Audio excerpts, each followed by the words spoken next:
ವೀರಬ್ರಹ್ಮೇಂದ್ರ ಅವ್ರು ಹೇಳ್ತಾರೆ, ವೀರಭೋಗ ವಸಂತರಾಯರು ಬರ್ತಾರೆ ಅಂತ ಹೇಳ್ಬಿಟ್ಟು ಅವ್ರು ಹೇಳಿದ್ದಾರೆ. ಒಂದು ಅದು ಕಾಲಕ್ಕೆ ಇದು ಕೊಡ್ತೀವಿ, ಡಾಕ್ಯುಮೆಂಟ್ರಿ ಕೊಡ್ತೀವಿ. ಅವರು ಇಷ್ಟೇ ಎತ್ತರದ ಗುಡಿಸಲು ಕಟ್ಕೊಂಡು, ಗೋಡೆಗಳು ಕಟ್ಕೊಂಡು, ಈ ರೀತಿಯಾಗಿ ಗರೆ ಅಲ್ಲಿ ಏನು ಹೇಳ್ತಾರೆ ಅಂದರೆ ತೆಂಗಿನ ಮರ ಇಲ್ಲದೆ ಇರೋವಂಥ ಜಾಗದಲ್ಲಿ ತೆಂಗಿನ ಗರಿಗಳನ್ನ ಹಾಕ್ಕೊಂಡು ಬಾಳ್ತಾ ಇರ್ತಾರೆ, ಗರಿ ಮನೆ ಕಟ್ಕೊಂಡಿರ್ತಾರೆ ವೀರಭೋಗ ವಸಂತರಾಯರು ಬಂದಿರೋಂಥ ಟೈಮಲ್ಲಿ. ಅವರು ಅವ್ರಿಗೆ ಇಷ್ಟೇ ಜನ ಮಕ್ಕಳಿರ್ತಾರೆ. ಅದಲ್ಲದೆ ಅಲ್ಲಿ ನವಿಲ್ಗಳು ವಾಸವಾಗಿರ್ತವೆ. ಅದಲ್ಲದೆ ಕೊಳಲು ಊದ್ತಾರಲ್ಲ, ಆ ಕೊಳಲು ಊದ್ತಾರೆ ಅಂತ ಹೇಳ್ಬಿಟ್ಟು ಅದನ್ನ ಸಮೇತ ಬರ್ತಾರೆ. ಅಲ್ಲಿ ಕೊಳಲಾಗಿ ಊದ್ತಾ ಇರ್ತಾರೆ. ಕೊಳಲಿನ ಶಕ್ತಿಯಿಂದ ಅಲ್ಲಿರೋರಿಗೆಲ್ಲರಿಗೂ ಮುಕ್ತಿ ಕೊಡ್ತಾ ಇರ್ತಾರೆ. ಆ ರೀತಿ ಕೊಳಲು ಊದಲ್ಲಿ ಎಂತ ಶಕ್ತಿ ಇಟ್ಟಿರ್ತಾರೆ ಕೊಳಲಲ್ಲಿ ಅಂತ ಹೇಳ್ಬಿಟ್ಟು ಎಲ್ಲ ಬರ್ದಿದ್ದಾರೆ. ಅದಾದ ಮೇಲೆ ಅವ್ರು ಎಷ್ಟು ಚೆನ್ನಾಗಿ ಹೇಳ್ತಾರೆ ಅಂತಂದ್ರೆ, ಅಪ್ಪ ಕಲಿಯುಗದಲ್ಲಿ ಕಾಮದಲ್ಲಿರುವಂಥ ಜನಗಳೇ, ಅಣ್ಣ ಬಂದಿದ್ದಾರೆ ಅಂತ ಹೇಳ್ಬಿಟ್ಟು ಅಲ್ಲಿ ಇವ್ರು ಬಂದಿದ್ದಾರೆ, ಇನ್ನು ಕಾಣ್ತಾ ಇಲ್ವ ನಿಮಗೆ ಕಣ್ಣು ಬಂದಾಗಿದೆ, ಅವತಾರ ಮಾಡಾಗಿದ್ದಾರೆ, ಅಲ್ಲಿ ಉಳ್ಕೊಂಡಿದ್ದಾರೆ, ಓಡ್ರಿ ಅಂತ ಹೇಳಿದ್ದಾರೆ. ಹಂಗಾರೆ ಆ ಜಾಗ ಯಾವುದು? ಅಂದರೆ ಗುಡಿಸಲು, ಗೋಡೆ, ಮನೆ, ಹೆಸರು, ದಿಕ್ಕು ಎಲ್ಲ ಮ್ಯಾಪ್ ಹಾಕಿ ಕೊಟ್ಟಿದಾರಲ್ಲ, ಆ ಮ್ಯಾಪ್ ಹಾಕಿ ಹುಡ್ಕೊಂಡಾಗೆ ನಾವು ಕುತ್ಕೊಂಡಿದ್ದೀವಲ್ಲ ನಾವು. ಹಂಗಾರೆ ದಡ್ಡರಾಗಬೇಕಾ? ಈಗ ನೀವು ಹೇಳಿದ್ದಕ್ಕೆ ಒಂದೇ ಒಂದು ಪ್ರಶ್ನೆ ವೀಕ್ಷಕರಲ್ಲಿ ಬರುವಂಥದ್ದು. ಯಾಕೆಂದರೆ ವೀರಭೋಗ ವಸಂತರಾಯರ ಕಾಲಜ್ಞಾನ ಓದಿದ್ದಾರೆ, ಪ್ಲಸ್ ಅಚ್ಯುತಾನಂದ ದಾಸ್ ಅವರ ಕಾಲಜ್ಞಾನ ಇದೆಲ್ಲ ಓದಿರುವಾಗ ಅದರಲ್ಲಿ ಕೆಲವಷ್ಟು ಪ್ರಶ್ನೆಗಳು ಹಾಗೆ ಉಳ್ಕೊಂಡಿದೆ. ಕಲಿಯುಗ 5000 ವರ್ಷ ಮುಗಿದ ಮೇಲೆ ವೀರಭೋಗ ವಸಂತರಾಯರಾಗಿ ನಾನು ಬರ್ತೀನಿ ಅಂತ ಅವ್ರು ಹೇಳಿದ್ದಾರೆ. ಕಲಿಯುಗ ಒಂದು ಅಂದಾಜು ಲೆಕ್ಕಾಚಾರ ಮಾಡೋದಾದ್ರೆ 1910ಕ್ಕೆ ಮುಗಿದಿರ್ಬೋದು. ಒಬ್ಬೊಬ್ರು ಹೇಳೋ ಪ್ರಕಾರ 1974ಕ್ಕೆ ಮುಗಿದಿದೆ ಅಂತ ಹೇಳ್ತಾರೆ. ಎಕ್ಸಾಕ್ಟ್ ಡೇಟ್ ನಾನು ಸ್ಟಡಿ ಮಾಡ್ತಾ ಇದ್ದೀನಿ. ಹಿಂದೆ ಮುಂದೆ ನೋಡಿ ಸರ್, 5,000 ಲೆಕ್ಕ ಹಾಕೊಂಡಾಗ ಉದಾಹರಣೆಗೆ ಹೇಳ್ತೀನಲ್ಲ, ಈಗ ಬೆಂಗಳೂರು ಎಷ್ಟು ಕಿಲೋಮೀಟರ್ ಅಂದ್ರೆ ಒಂದು 220 ಕಿಲೋಮೀಟರ್ ಅಂತ ಹೇಳ್ತಾರೆ. 220 ಇರುತ್ತೆ, ಅದು ಎಕ್ಸಾಕ್ಟ್ 200 ಇರುತ್ತೆ. ಅಂದಾಜು ಇನ್ನೊಂದು 220 ಅಂತ ಹೇಳಿದ್ರೆ ಅದು ಹೇಳಿದ್ರೆ 220 ಇರಬೇಕು ಅಂತಂದ್ರೆ ಇರೋದು ಹೆಂಗಿದೆಯೋ ಹಿಂದೆ ಮುಂದೆ ಹೇಳ್ತಾರಪ್ಪ.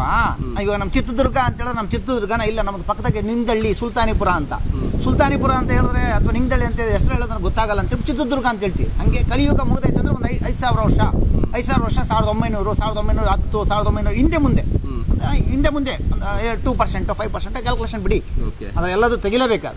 ಅದ್ರ ತೆಗೆದಾಗ ಎಷ್ಟು ಅಂತ ಲೆಕ್ಕ ಹಾಕೊಳ್ಳಿ. 5,000 ವರ್ಷ ಯಾವಾಗ ಮುಗೀತು? 1910 ಒಳಗಡೆ ಅಂತಂದ್ರಿ.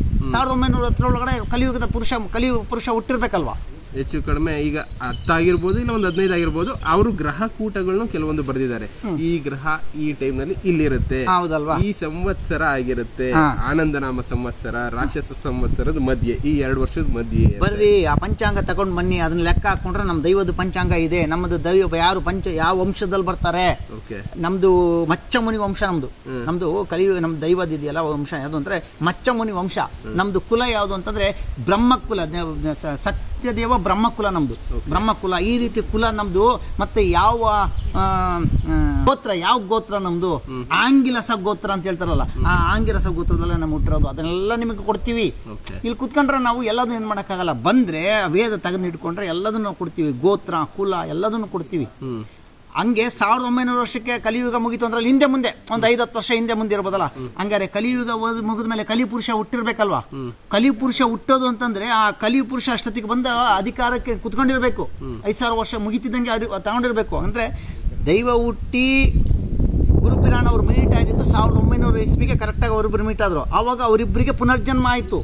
ಪುನರ್ಜನ್ಮ ಆಗಿದ್ದ ಲೆಕ್ಕ ಬರುತ್ತೆ ವಿನಃ ಮಹಾನ್ರುಗಳು ಎಲ್ಲರದು ಹುಟ್ಟಿದ ಲೆಕ್ಕಕ್ಕೆ ಬರಲ್ಲ. ಮಹಾನ್ರದ್ದು ಯಾವಾಗಲೂ ಯಾವಾಗ ಗುರುಪಿರಾಣ್ ಜೊತೆ ಸೇರ್ಕೊಂಡು ಪುನರ್ಜನ್ಮ ಆಗುತ್ತೋ ಅದೇ ಲೆಕ್ಕಕ್ಕೆ ಬರೋದು. ನೀವು ತಗೊಳ್ಳಿ, ಯಾವ್ದೇ ಜ್ಞಾನಿಗಳು ತಗೊಳ್ರಿ, ಅವ್ರು ಯಾವಾಗ ದೀಕ್ಷೆ ತಗೊಂಡ್ರು ಅಂತ ಹೇಳ್ತಾರೆ ವಿನಃ ಯಾವ ಊರಾಗ ಹುಟ್ಟಿದ್ರು ಹೆಂಗ್ ಹುಟ್ಟಿದ್ರು ಅಂತ ಕೇಳಲ್ಲ. ಯಾಕಂದ್ರೆ ಅವ್ರು ಹುಟ್ಟಬೇಕಾದ್ರೆ ನರನಾಗಿ ಹುಟ್ಟಿರ್ತಾರೆ, ಏನೇನೋ ಆಟ ಆಡಿರ್ತಾರೆ. ಅವ್ರು ಆಟ ಆಡಿರೋದು ಆಟಗಳೇ ಇರಲ್ಲ, ಅಷ್ಟು ಆಟ ಆಡಿರ್ತಾರೆ, ಅದ್ರ ಲೆಕ್ಕಕ್ಕೆ ಬರೆದಿರ್ತಾರ. ಯಾವಾಗ ದೀಕ್ಷೆ ಆಯ್ತು ಅಂತ ತಗೊಂತಾರೆ. ಯಾವಾಗ ನಿಮಗೆ ದೀಕ್ಷೆ ಆಯ್ತ್ರಿ, ಎಷ್ಟು ವರ್ಷ ಆಯ್ತು ದೀಕ್ಷೆ ಆಗಿ? ಇದನ್ನೇ ಕೇಳ್ತಾರೆ ವಿನಃ ಇಷ್ಟು ವರ್ಷ ಹುಟ್ಟಿದ್ ಕೇಳೋದೇ ಇಲ್ಲ ಅವರು, ಎಷ್ಟು ವರ್ಷ ಆಯ್ತು ದೀಕ್ಷೆ ಆಗಿ. ಹಂಗೆ ನಮ್ಮ ಗುರುಪಿರಾಣು ಅವ್ರ ಗುರುಪಿರಾಣು ಒಂದಾಗಿದ್ದ ದಿನ 1900 ಇಸ್ವಿ. ಹಂಗಾರೆ 5,000 ವರ್ಷ ಕಲಿಯುಗ ಮುಗಿಯೋದಕ್ಕೂ ಇವರಿಬ್ರು ಒಂದಾಗಕ್ಕೂ ಒಂದೇ ಆಯ್ತಲ್ವಾ? ಹಂಗಾರೆ ಅವರಿಬ್ರು ಒಂದಾದ್ರು. ಹಂಗಾರೆ ಅವ್ರು ಕಲಿಪುರುಷನ ಲಕ್ಷಣ ಏನು, ಕಲಿಪುರುಷನ ಶಕ್ತಿ ಏನು, ಅದೆಲ್ಲ ವೀರಭೋಗ ವಸಂತರಾಯರು ಬರ್ದಿದ್ದಾರೆ. ಆ ಶಕ್ತಿಯಲ್ಲಿ ನಡೀತೈತೆ.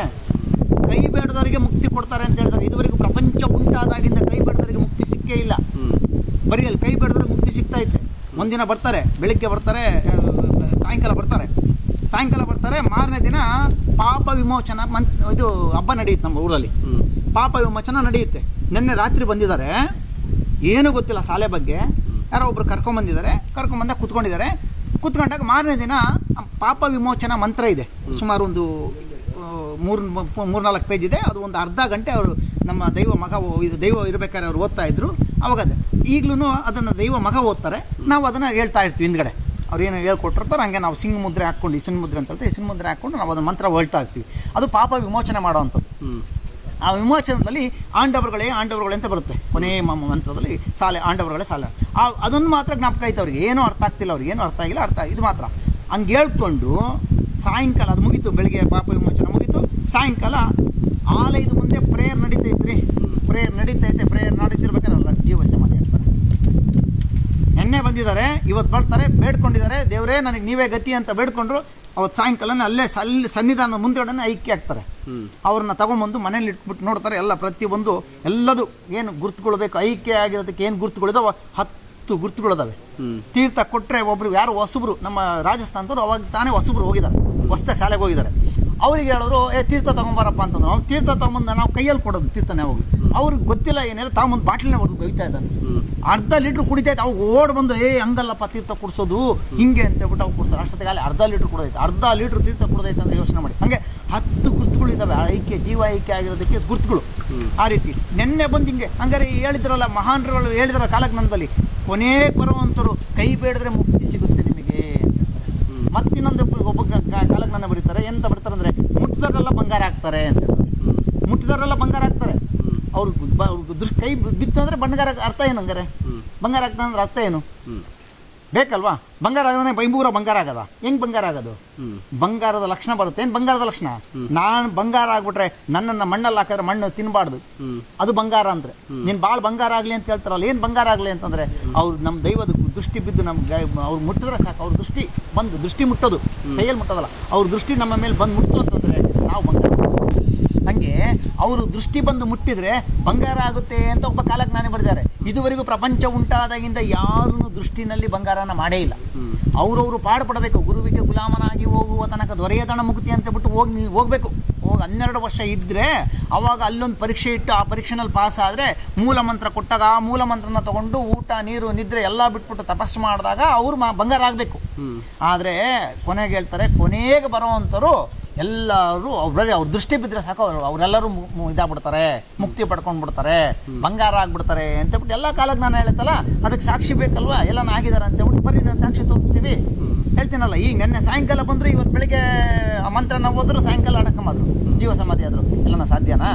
ಅಲ್ಲಿ ಯಾವ ಯುಗದಲ್ಲಿ ನಡೆದೈತೆ ಅಂತೇಳ್ಬಿಟ್ಟು ನಾನು ಎಲ್ಲನ ತೊಗೊಂಬನ್ನಿ ನೋಡೋಣ. ಇದುವರೆಗೂ ನಡೆದೇ ಇಲ್ವಲ್ಲ ಅದು. ಹಂಗಾರೆ ಈಗ ನಡೆದೈತೆ ಹಂಗಾರೆ ಯಾರವರು? ಹಂಗಾರೆ ಕಲಿಪುರುಷನ ಲಕ್ಷಣಗಳನ್ನ ಹೇಳ್ತಾ ಹೋಗ್ತಾರೆ. ಆ ಲಕ್ಷಣಗಳನ್ನ ನೀವು ಇದನ್ನ ಮಾಡ್ಕೊಂತ ಬನ್ನಿ, ನೋಟ್ ಮಾಡ್ಕೊಂಬನ್ನಿ. ಆ ಕಲಿಪುರುಷನ ಲಕ್ಷಣಗಳನ್ನ ನೋಟ್ ಮಾಡ್ಕೊಂತ ಬಂದು ಅಲ್ಲಿ ಬಂದು ಪರೀಕ್ಷೆ ಮಾಡಿ, ಇದು ಕಲಿಪುರುಷನ ಲಕ್ಷಣ, ಇದು ಕರೆಕ್ಟಾ ಸರಿನಾ ಅಂತ ಹೇಳ್ಬಿಟ್ಟು ಎಲ್ಲ ಪರೀಕ್ಷೆ ಮಾಡಿ ಲಕ್ಷಣಗಳನ್ನ.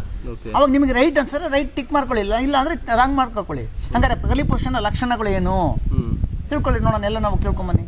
ಕಲಿಕೆ ಹುಡ್ತಾರೆ ಅಂತ ಹೇಳ್ಬಿಟ್ಟು ಹೇಳ್ತಾರೆ. ಹೆಂಗೆ ಕಲಿಕೆ ಅಂದ್ರೆ ಸಾಮಾನ್ಯ ಅಂತ ತಿಳ್ಕೊಂಡ್ಬಿಟ್ಟಿದ್ದೀರ ನಾವು ಹೆಂಗೆ ತಿಳ್ಕೊಂಡ್ಬಿಟ್ಟಿದ್ರೆ ಕಲಿಕೆ ಅಂತಾರೆ ಯಾರೋ ಒಂದು ಥರ ಹುಟ್ಟುಬಿಟ್ಟಿದ್ದಾರೆ ಅಂತ ತಿಳ್ಕೊಂಡ್ಬಿಟ್ಟಿದ್ರಿ. ಆ ಕಲಿಕೆ ಯಾವ ಥರ? ಈ ಕೃಷ್ಣ ಪರಮಾತ್ಮ ಭೂಮಿನಲ್ಲಿ ನಮ್ಮ ಥರನೇ ಹುಟ್ಟಿದ್ರು ಕೃಷ್ಣ ಪರಮಾತ್ಮ ಅಂತ ಗೊತ್ತಾಗಲಿಲ್ಲ, ಅವ್ರ ಕಾರ್ಯದಿಂದ ಗೊತ್ತಾಗೋದು. ಈಗ ಒಬ್ರು ಯಾರೋ DC ಬರ್ತಾರೆ, ನಡ್ಕೊಂಡ್ಬರ್ತಾರೆ, ಅವ್ರು DC ಅಂತ ಹೇಳ್ತೀವೇನು? ಅದೇ ಅವರು ಒಂದು ಡ್ಯೂಟಿನಲ್ಲಿ ಬಂದರು ಅಂತಂದರೆ ಅವ್ರು ಯೂನಿಫಾರ್ಮು 4 ಜನ ಹಿಂದೆ ಬರ್ತಿದ್ದಾರೆ ಅಂತಂದ್ರೆ ಅವಾಗ ನೀನು DC ಅಂತ ಕೇಳೋಕ್ಕಾಗುತ್ತಾ?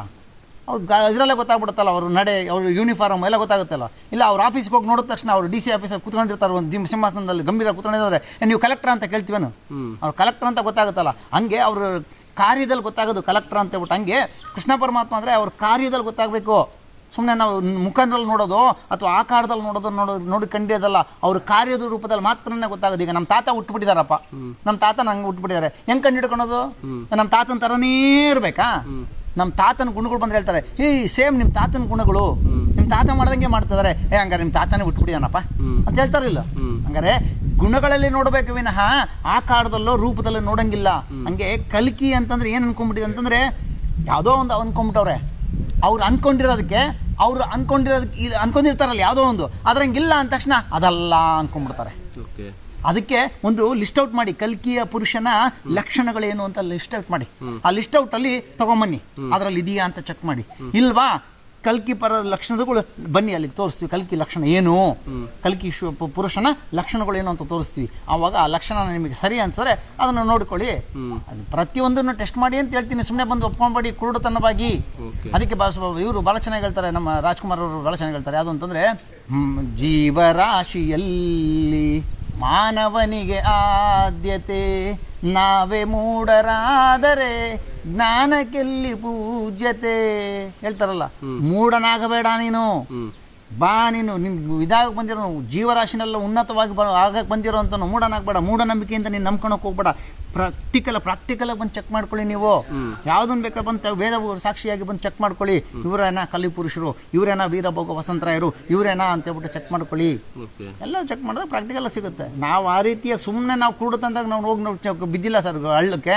ಪ್ರತಿಯೊಂದು ಚೆಕ್ ಮಾಡಿಕೊಂಡು ಅಲ್ಲಿ ಹೋಗಿ ನಾಟಕ ಆಡ್ಕೊಂಡು ಐತೋ ಇದು ಕರೆಕ್ಟ್ ಐತೋ ಅಲ್ಲ ಅಂತ ನಾಟಕ ಆಡ್ಕೊಂಡು ಪರೀಕ್ಷೆ ಮಾಡೋಕ್ಕೆ ಅಂತ ನಿಂತ್ಕೊಂಡು ಪರೀಕ್ಷೆ ಇದು ಓಕೆ ಆದಮೇಲೆ ಕನ್ಫರ್ಮ್ ಮಾಡ್ಕೊಂಡು ಅಲ್ಲಿ ಉಳ್ಕೊಂಡಿದ್ದು. ಈಗ ನೀವ್ ಹೇಳ್ತಾ ಇರೋ ಪ್ರಕಾರ ಕಲಿಪುರುಷ ಕಲ್ಕಿಯವರು ಬಂದಿದ್ದಾರೆ, ಅವರೇ ಕಲ್ಕಿಯವರು. ನಂಬಿದ್ರೆ ನಂಬಿ ಬಿಟ್ರೆ ಬಿಡಿ. ನೀವ್ ಹೇಳ್ತಾ ಇರೋದು ಅವರು ಕಲ್ಕಿಯವರು. ಈಗ ಅಲ್ಲಿ ತಪಸ್ಸಲ್ಲಿ ಕೂತಿದ್ದಾರೆ, ಸಮಯ ಬಂದಾಗ ಅಲ್ಲಿಂದ ಎದ್ದು ಬರ್ತಾರೆ ಅಂತ ಹೇಳ್ತಾ ಇದ್ದಾರೆ. ಬರೋದು ಕಾಯಂ, ಅದಕ್ಕೋಸ್ಕರ ಕಾಯ್ತಾ ಇದೀವಿ. ಅದನ್ನ ಕಾಕಬುಸ್ಕೊಂಡವ್ರು ನನ್ನ ಸಮೇತ ಬರ್ದ್ಬಿಟ್ಟವ್ರೆ. ಮರೆಯಾಗ್ತಾರವರು, ಮರೆಯಾಗಿ ಮತ್ತೆ ಬರ್ತಾರೆ. ಅದಕ್ಕೆ ಪದಿಮರೆವು ಅಂತ ಬಿಟ್ಟು ಒಂದು ಬಿರುದು ಕೊಡ್ತಾರೆ. ಪದಿಮರೆವು, ಪದಿ ಮರೆವಾಗ್ತಾರೆ. ಆ ಮರೆವಾಗಿ ಮತ್ತೆ ಅಲ್ಲಿ ಬರ್ತಾರೆ. ಅವು ಹೆಂಗ್ ಬರ್ತಾರೆ ಅದನ್ನೆಲ್ಲ ಹೇಳಲ್ಲ, ಅದನ್ನ ವೇದದಲ್ಲಿದೆ. ಅದನ್ನ ನಿಮ್ಗೆ ಬಂದ್ರೆ ತೋರಿಸ್ತಾರೆ ಹೆಂಗೆ ಅಂತ ಹೇಳ್ಬಿಟ್ಟು ಹೆಂಗ್ ಬರ್ತಾರೆ, ಯಾವ ಆಕಾರ ಬರ್ತಾರೆ, ಏನಕ್ಕೋಸ್ಕರ ಪದಿ ಮರೆ ಹೋಗಿದ್ದಾರೆ, ಏನಕ್ಕೋಸ್ಕರ ಈ ಪ್ರಪಂಚ ಸೃಷ್ಟಿ ಮಾಡಿದ್ರು, ಅದೆಲ್ಲ ಆಗೋದಕ್ಕೋಸ್ಕರನೇ ಮಣ್ಣಲ್ಲಿ ಬಂದು ಆ ಕಲ್ಕಿನೂ ಸಮೇತನು, ಕಲ್ಕಿ ಅವತಾರ ಸಮೇತನು ಈ ಮಣ್ಣಿಗೆ ಬಂದೇ ಮಣ್ಣಲ್ಲಿರುವಂಥ ಅಂಶನ ತಗೊಳೋದಕ್ಕೋಸ್ಕರನೇ ಕಲ್ಕಿ ಅವತಾರ ಅದು ಬಂದಿರೋದು. ಸಾಮಾನ್ಯ ಈ ಭೂಮಿನ ಉಂಟು ಮಾಡಿಲ್ಲ, ಸಾಮಾನ್ಯವಾಗಿ ಭೂಮಿ ಉಂಟು ಮಾಡಿಲ್ಲ. ಕಲ್ಕಿ ಅವತಾರ ಸಮೇತನೂ ಬಂದು ಈ ಭೂಮಿಗೆ ಹೋಗಲೇಬೇಕು, ಭೂಮಿಯಲ್ಲಿ ಇದ್ಕೊಂಡು ಆ ಪ್ರಪಂಚನ ಉಂಟು ಮಾಡೋದಕ್ಕೆ ಶಕ್ತಿ ಬೇಕೇ ಬೇಕು ಅನ್ನೋದಕ್ಕೋಸ್ಕರನೇ ಇದು ಬಂದಿರೋದು. ಅದು ಅರೂಪವಾಗಿದ್ದು ರೂಪ ಪಡ್ಕೊಳ್ಳೋದಕ್ಕೋಸ್ಕರನೇ ಬಂದಿರೋದು ಇದು. ಈಗ ನಮ್ಮ ದೈವ ಇವಾಗ ಬಂದಿದ್ದಾರೆ ಅಂತ ಹೇಳಿದ್ವಲ್ಲ, ಇದು ನಾರ್ಮಲ್ ಮನುಷ್ಯನ ರೂಪದಲ್ಲೇ ಬಂದಿರೋದವರು. ಕಲ್ಕಿ ಬಂದ್ಬಿಟ್ಟು ನಾರ್ಮಲ್ ಮನುಷ್ಯರದಲ್ಲೇ ರೂಪ ಪಡೋದು. ಆದರೆ ಪಿನ್ ಕಲ್ಕಿ ಅಂತ ಒಂದಿದೆ, ಅದನ್ನು ಯಾರಿಗೂ ಗೊತ್ತಿಲ್ಲ. ಮುನ್ ಕಲ್ಕಿ, ಪಿನ್ ಕಲ್ಕಿ ಅಂತ ಒಂದಿದೆ. ಈಗ ಬಂದಿರೋದು ಇದನ್ನ ಕಲ್ಕಿ ಬಂದಿರೋದು. ಇದು ನಂತರ ಒಂದು ಕಲ್ಕಿ ಅವತಾರ ಇದೆ. ಆ ಕಲ್ಕಿ ಅವತಾರಕ್ಕೆ ಈ ದೇಹದಲ್ಲೇ ಬಂದು ಇದರಲ್ಲೇನೆ ಈ ಇನ್ನೊಂದು ಕಲ್ಕಿ ಅವತಾರ ಇದೆ. ಆ ಕಲ್ಕಿಯ ಪರೀಕ್ಷೆ ಏನು ಅದು ಗೊತ್ತಿದೆಯಾ? ಕಲ್ಕಿ, ಪಿನ್ ಕಲ್ಕಿ, ಎರಡು ಕಲ್ಕಿ ಇದೆ ಇದರಲ್ಲಿ. ಎರಡು ಕಲ್ಕಿ ಕೇಳಿಲ್ಲ. ಅದು ಸೀಕ್ರೆಟ್ ಇದೆ, ಅದು ಇದೆ. ಬರೀ ಅದು ಕಲ್ಕತ್ತನೆಯಿಂದ ಹಿಡಿದು ವೇದ ಸಾಕ್ಷಿಗಳಿಂದ ಹಿಡಿದು ಕಾಲಜ್ಞಾನದಿಂದ ಎಲ್ಲದೂ ಇದೆ. ನಮಗೆ ಇಲ್ಲಿ ನಿಂತ್ಕೊಂಡಿದೀವಿ. ಇನ್ನೂ ಒಂದು ಇದೆ, ಅದು ಯಾವುದು?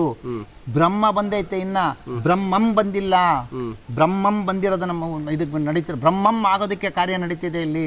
ಬ್ರಹ್ಮ ಬೇರೆ, ಬ್ರಹ್ಮಂ ಬೇರೆ. ಬ್ರಹ್ಮ ಶಕ್ತಿ ಏನು, ಬ್ರಹ್ಮಂ ಶಕ್ತಿ ಏನು, ತ್ರಿಮೂರ್ತಿಗಳು ಯಾರು, ತ್ರಿಮೂರ್ತಿಗಳು ಪಡ್ಕೊಂಡಿರುವಂತ ಎಲ್ಲದೂ ಸಾಕ್ಷಿ ಸಮೇತ ಇದೆ. ಸುಮ್ಮನೆ ಇಲ್ಲ, ತ್ರಿಮೂರ್ತಿಗಳು ಬಂದು ಅವತಾರ ತಾಳಬೇಕು. ಇಬ್ರು ಕಲ್ಕಿ ಇದಾರೆ ಅಂತ. ಹೌದು ಹೌದು, ಎರಡು ಕಲ್ಕಿ. ಎರಡು ಕಲ್ಕಿ ಅಂದ್ರೆ ಒಂದು ಕಲ್ಕಿ ಅವತಾರ ಆಗೋಗಿದೆ, ಇನ್ನೊಂದು ಕಲ್ಕಿ ಅವತಾರ ಆಗಬೇಕು. ಪ್ರೋಸೆಸ್ ನಡೀತಾ ಇದೆ. ಓಕೆ, ಆಗೋದಕ್ಕೆ ಪ್ರೋಸೆಸ್ ನಡೀತಾ ಇದೆ. ಅಂದ್ರೆ ಅದಕ್ಕೆ ಆ ಪ್ರೋಸೆಸ್ಗೆ ಏನಂತ ಹೆಸರು ಗೊತ್ತಾ? ಅದಕ್ಕೆ ಹೆಸರು ಕೊಟ್ಟಿರೋ ಒಬ್ಬ ಕಾಲಜ್ಞಾನಿ.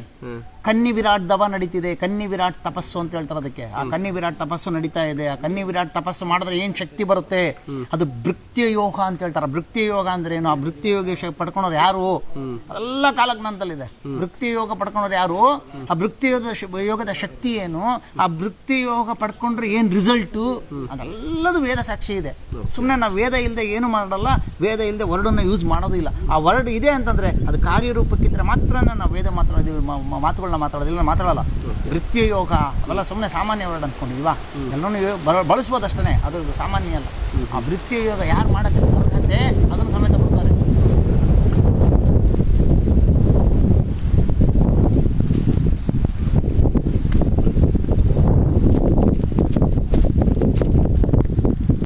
ಎರಡು ಕಲ್ಕಿ ಅಂದ್ರೆ ಒಂದು ಕಲ್ಕಿ ಅವತಾರ ಆಗೋಗಿದೆ, ಇನ್ನೊಂದು ಕಲ್ಕಿ ಅವತಾರ ಆಗಬೇಕು. ಪ್ರೋಸೆಸ್ ನಡೀತಾ ಇದೆ. ಓಕೆ, ಆಗೋದಕ್ಕೆ ಪ್ರೋಸೆಸ್ ನಡೀತಾ ಇದೆ. ಅಂದ್ರೆ ಅದಕ್ಕೆ ಆ ಪ್ರೋಸೆಸ್ ಏನಂತ ಹೆಸರು ಗೊತ್ತಾ?